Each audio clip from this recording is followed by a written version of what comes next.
Mothering has not come naturally to me. Loving my children, yes. But the business of mothering, not so much. When I learned I was pregnant with my first daughter, I devoured books, magazine articles, interviewing every woman with a kid I could, trying to glean as much information from them as possible. They say there's no handbook for parenting, but they lie. There are thousands of them, just look on Amazon. And I read them voraciously, desperately trying not to screw it up. But I knew I would. How could I not? I was raised in a family crippled by drug addiction, poverty, and the type of mental illness that inspires Lifetime Network movies. My mother would hug me on my way to school, and I would return to an empty home by afternoon. Days later, high on drugs and smack in the middle of a manic episode, my mother would return violent and plagued by hallucinations. My sister and I would cower in the shadows until she'd exhausted herself and pass out. The next morning, she would wake, depressed and ashamed of her actions, hug me on the way out the door to school, and repeat the cycle again. Alone and without guidance, I sought out mothers, women who would give me piece by piece the direction and love I so desperately craved. I puzzled their offerings together in a semblance of a mother who, although not mine, would raise me. So I want to take a moment to thank all the moms I've loved before.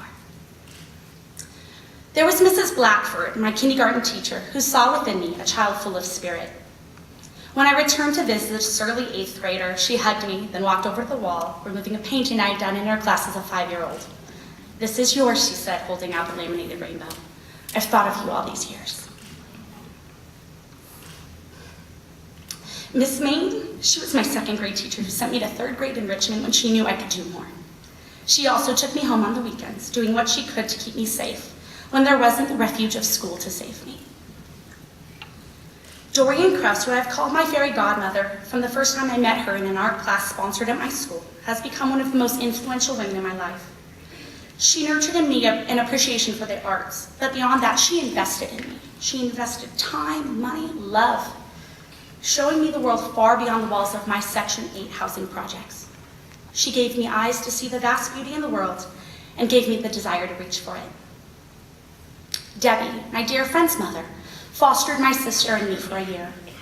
And although she did not love me, she kept my sister and me together, knowing just how much we needed each other.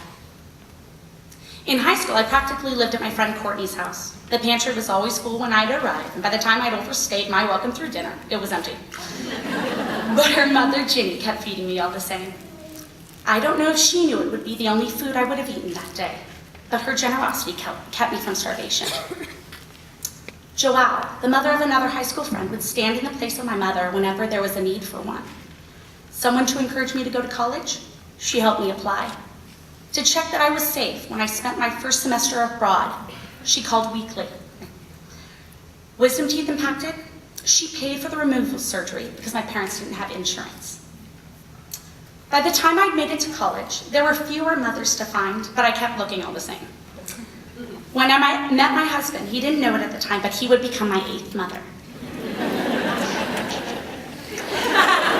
When I had my wisdom teeth pulled, he nursed me back to health. And when I cried over the loss of the family I'd never really had, he was the one who promised to give it to me someday. He financially supported me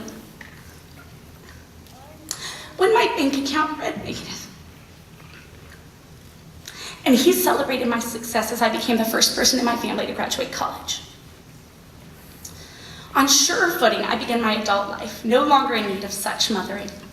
But after marrying my husband and starting a family, I quickly came to realize I needed new mothers to guide me on this journey. So I need to thank them as well. To the women in my mother's group, who have shared my pain of parenting failures and given me advice on how not to make the same mistakes, who allowed me to be a voyeur to their own parenting journey, not to judge them, but to get the Cliff Notes version of what I should be doing. I am in your debt. You will never know how much your mothering helped me to become a better mother to my own daughters. And my daughters, the 2 girls who have given me a title I will never live up to. You have taught me patience and playfulness, happiness and second chances. You have been my greatest and most worthwhile learning curve. You are my beliefs in motion. You are my heart outside of my body. You are the ultimate guide to parenting, which, I might add, is not for the faint of heart. But in the end, there is no one who could ever fully replace your mother. She is the one who bore you, who gave you life, who took a piece of herself and set it free in the world. To the woman who ended where I began, I need to thank you. You did your very best, and although it was not perfect, I realized it was all you had to offer. I watched you as you desperately tried to hold on to the family you had created as it crumbled, hoping beyond all hope not to make the same mistakes your mother had made with you. How you would take us with you when you ran instead of leaving us behind with an alcoholic father who had an angry fist. I will never know all the tears you cried over not giving us enough or getting it right. But I know you did because I have cried those same tears too.